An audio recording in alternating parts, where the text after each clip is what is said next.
The Office of Special Education Services motto is removing barriers and raising expectations. And that is exactly what we are doing in HISD's special education classrooms. Joining me today to tell us about these programs is Special Education Senior Manager of Assisted Technology, Beth Goodrich, and Senior Manager of Child Study Services, Michael Webb. Michael, how many students do we serve in the special education program here in HISD? Right now we have near 16,000 students with disabilities in Houston ISD. So what qualifies a child for special education services? Most any impairment that impacts the learning process would qualify for special education, such as dyslexia, attention deficit disorder, intellectual disabilities, or autism. So what type of services and programs does HISD offer? The intent of special education is to remove any barriers that the student may have that's caused by the disability, so the student has a fair opportunity to learn in the classroom. So the therapies and the services all are focused on having an educational outcome. And so what are the costs for these therapies? There's no cost for the evaluation or for the services that are provided to students with disabilities. So if a parent suspects that their child needs help, what should they do?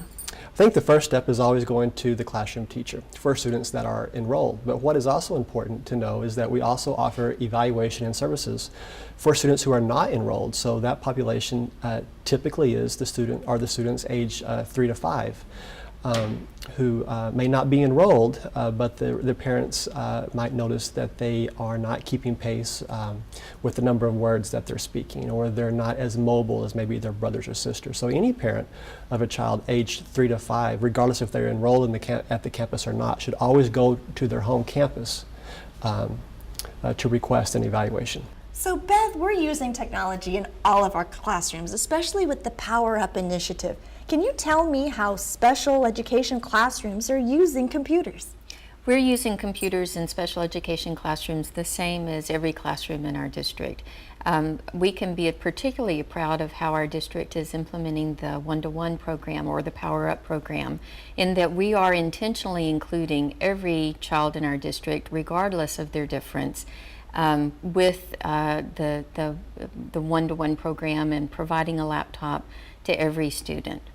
So when I talk about how we designed or participated in the design of the Power Up program, from the process of the device selection all the way into our professional development for our teachers to the actual rollout policies on our campuses, we tried to incorporate those principles throughout that design so that every child had the equal opportunity to receive the identical support, which, I'll add on, is unique to our district, because as we looked around at programs throughout the nation, there was this thought that we were hearing from other school districts who had attempted one-to-one programs, that of course you include your individuals with disabilities in your program if they will benefit. And so there was this kind of caveat of understanding, when we knew that if anyone was going to benefit from the technology, it was going to be the child with disability, where that technology removes the barriers that they experience as a result of disability and allows them to meaningfully participate in the instructional program. So from the get-go, we have been intentionally designing so that all of our children are included, and particularly our children with the most significant needs. I'll add one more point in there, in that in these designs, there is an element in the general understanding that you might design to the average, design something to the average student, design curriculum to the average student, design instruction to the average student, when really what you're learning is there is no such thing as average, student, right? The average student is non-existent. But when you design something to the edges of difference in your students, to the extreme edges, then you have actually built in enough flexibility in that design to reach all of your students.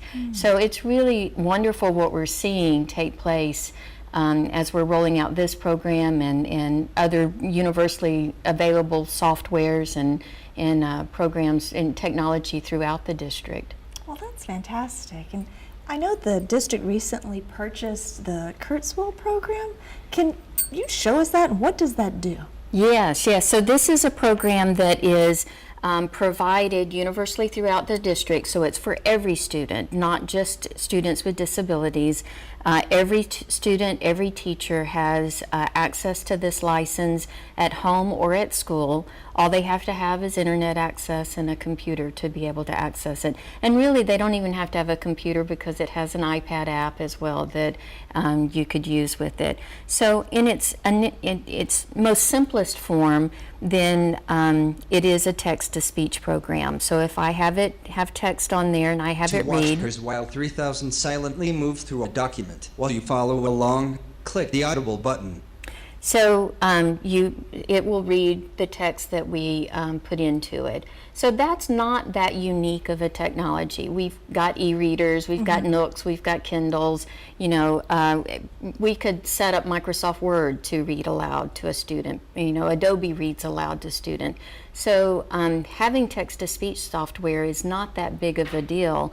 But when you get into a high-end software like Kurzweil, you actually have a lot of flexibility. So I could have I don't even have all the voices loaded that I could load into this into Kurzweil. But I can choose to have a male voice, a female voice. I could go with a British voice, a Spanish voice. I can then customize what I prefer as a user to work with. Or from the teacher's instructional design process, I can design instructions so that as I'm having Kurzweil to read aloud, that I add voices to kind of jazz up what my presentation is for the students and how I'm designing that. So I can readily just take a section of my text that I pulled up from any website, take it down to my toolbar. On July 4th, 1776, and have Kurzweil to read it. So it's that simple.